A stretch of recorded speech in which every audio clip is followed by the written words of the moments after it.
Before we let our panelists go, we always ask each of them to leave us with one point, either something you've said already, but you think is the main point the audience members should walk away with, or one thing that possibly hasn't been discussed. So if we could start with John, and then we'll come back down the line.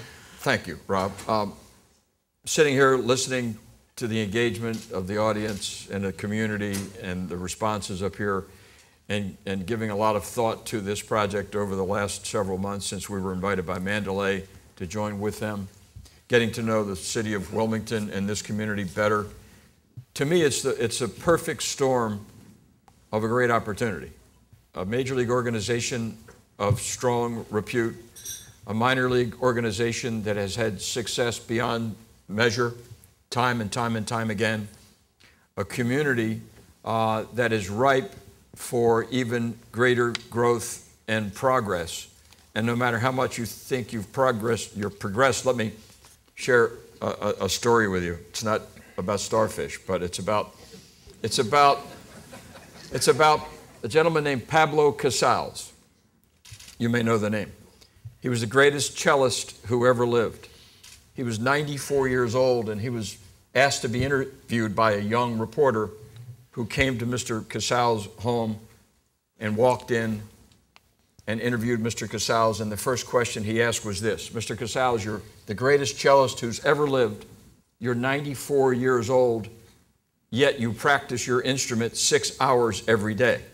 Why is that? And without hesitation, Casals said, because I believe I am making progress.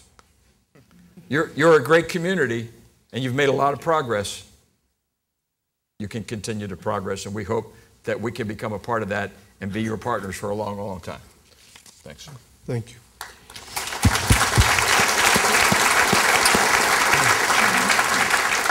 This is dangerous to do, Mr. Mayor, but I know we have another county commissioner that wants to talk for a minute. I want to make sure we get him in before we do all the closing remarks. I think Jason Thompson, are you? I'm over here, Rob, on this side. Okay. No, you're looking the wrong way. I wanted to ask real quick, Rich, if you could explain, in my over a decade of political service, I've had more emails about this project and mostly in favor of it. And I noticed Chuck Keebler was here. I'd like you to tell the very vocal grassroots organization that's in favor of this proposal how they can partner with you to get the education that our citizens need, because I learned very well last week that a little misinformation can make your life a very difficult thing. So how can we get the message out, and how can you partner with the grassroots organizations that are trying to do that in our community? And then the last thing I want to know is, did Mr. Cox, did you think Sid Bream would make it from third base to home plate? Sure. You want me to answer that? Go ahead. Yeah. Let's take the hard one first. Yeah, Barry Bonds, you know, the ball was hit to him, and he plays a very shallow left field. And the ball was just off to his right a bit. So Sid, he wasn't the fastest runner in the world, and he had to have a lot of surgeries through the course of his career, but he made it by a hair, and we ended up winning it. So it was great.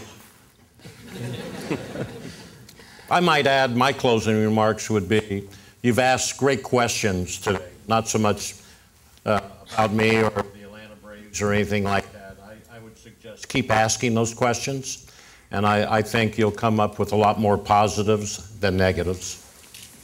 Can I ask one question? Sure.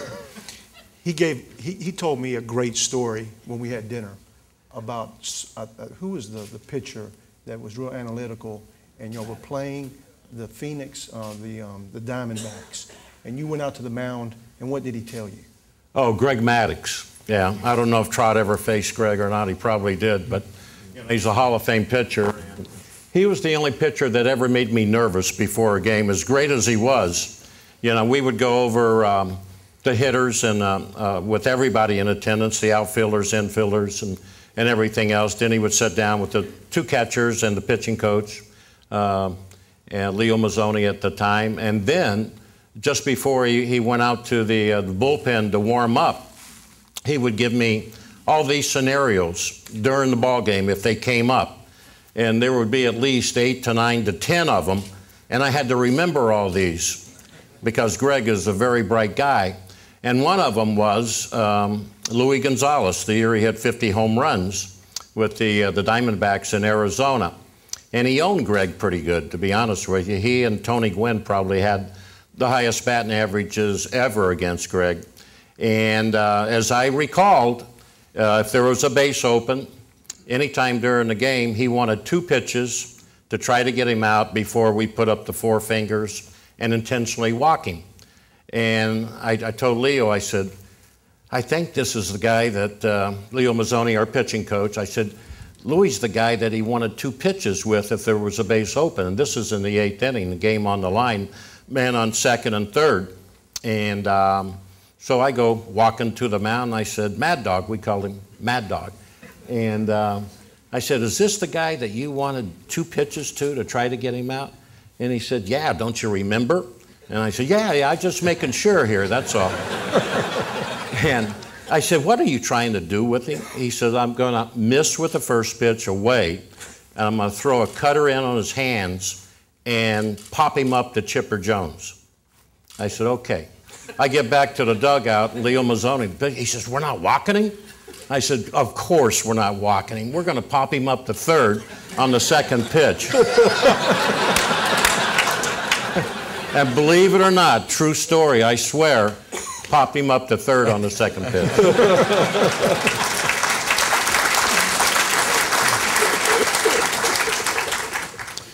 Rich, let's make sure we get back to the... Yeah, and Jason... Hard act to follow there. Thank you for asking that question.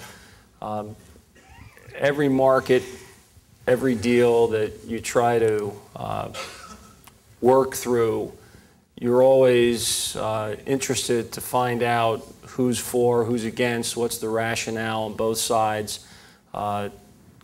Young man named Chris Fernandez has really been instrumental in an organic movement, grassroots-wise, to support our initiative here in this community. So in response to Jason's question, I would answer with these 2 comments. One, if you're interested in becoming part of what we're trying to put together now, Wilmington Baseball Coalition, to be an advocacy group for the baseball initiative, please see Connie Majorette, the executive director of the chamber, either today or contact her. If you see her today, you can drop your business card off. I believe there's also going to be a table or a booth out front where you can also sign up, drop your business card off. You can certainly do that with any of us. And also, Chris, I think, is at table 18 with your group. Certainly feel free to interact with them. I softly mentioned you're always going to find people who are against something. To Bobby's point, everybody's entitled to their opinion. Everybody's not entitled to their own set of facts, because there are only one set of facts. And frankly, while we've done a little more than back of the napkin analysis of this from an economic standpoint and what it might cost the taxpayers in this town, I will submit to you, as I said or alluded to earlier, once all the facts are out, I think you'll see that this not only makes a lot of sense, makes a whole lot of sense for a variety of reasons, not only from an economic development standpoint, and not only from having the Braves and baseball here, but the Q factor, the quality of life, and what you want to do here for a legacy for generations to come over the next 20 or 30 years. This is that moment in time where Wilmington can really grab that brass ring. It's a very, very unique opportunity. We want to be part of this community. I love it here. I think it's a great place. Let's let Chip go, and then we'll wrap up with the mayor.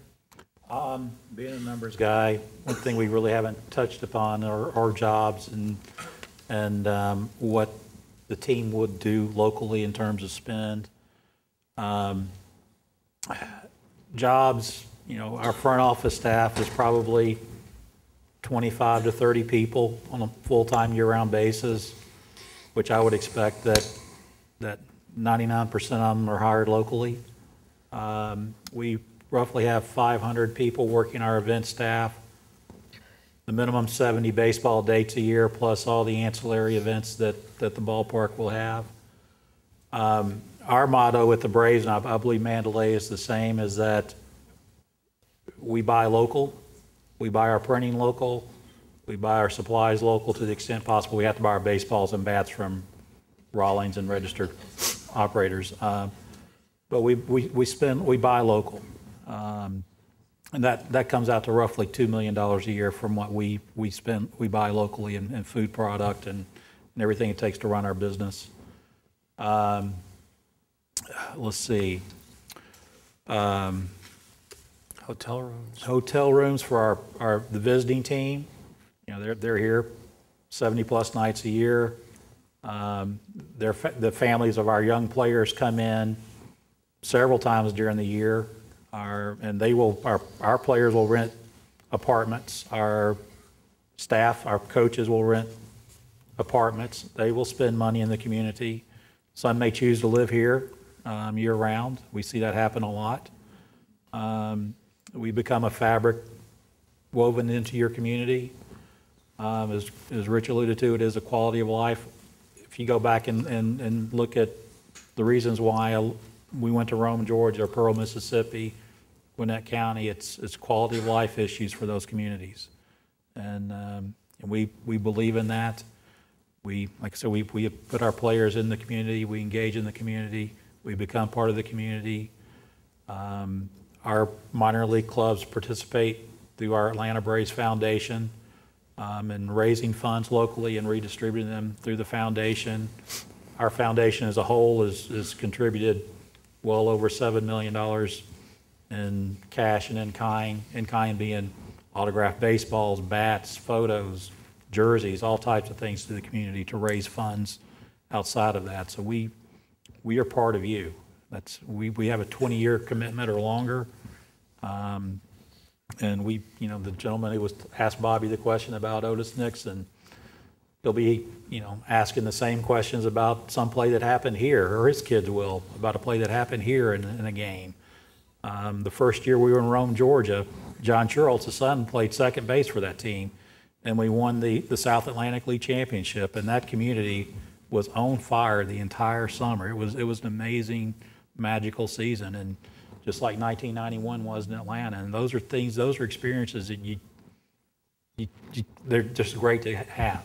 And we want you guys to share and feel those type of moments in your lives. So we want to be here and hope you want us. Mayor? I want to thank.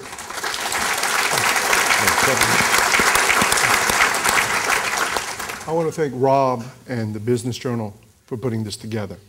This was needed.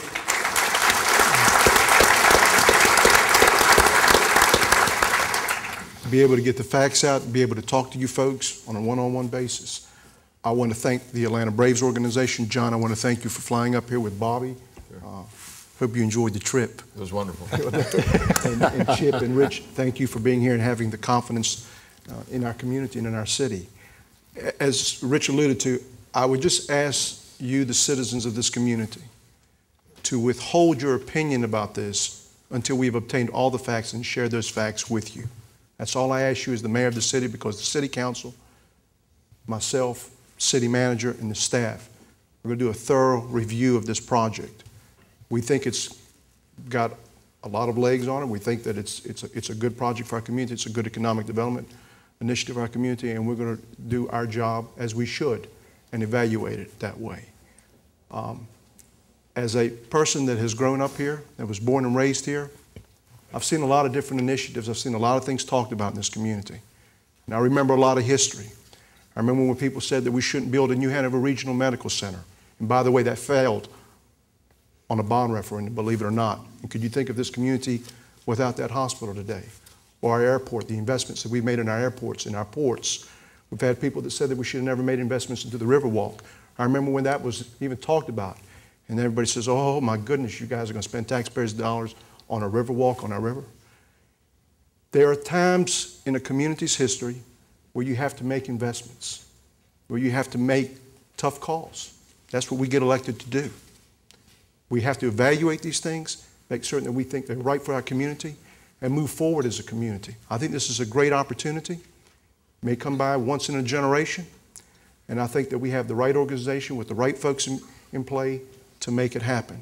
So all I ask you to do is to withhold those opinions until we've obtained all of the facts so that you folks can make your decision based on those facts and not on innuendos and people that are throwing out all kinds of numbers.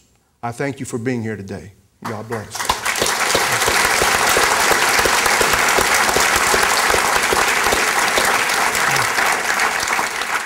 Well, we never like our panelists to go home empty-handed, and particularly since we have 4 visitors here from out of town, we've gotten to meet you a small gift courtesy of the Azalea Festival, along with an invitation if you can join us in mid-April, and any of you can come back and join us for some of the Azalea festivities. We'd love to host you. And then, Mayor, we figure you have enough Azalea information. Appreciate it. So we got you a special book that you may need the next few months. You've probably read it before, but maybe worth reading again, called Profiles in Courage. Thank you. Thank you very much, everybody, for coming.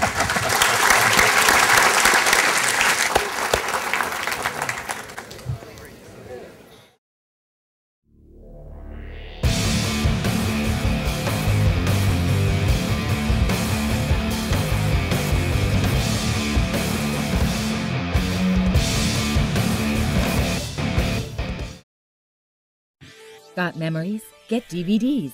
Tapes won't last forever. Digital transfers will. Do it today, so you'll have your memories tomorrow. Call us at 399-1820 or online at myrealvideo.com. Mold and time ruin videotapes. Tapes won't last forever. Digital transfers will. Do it today, so you'll have your memories tomorrow. Call us at 399-1820 or online at myrealvideo.com.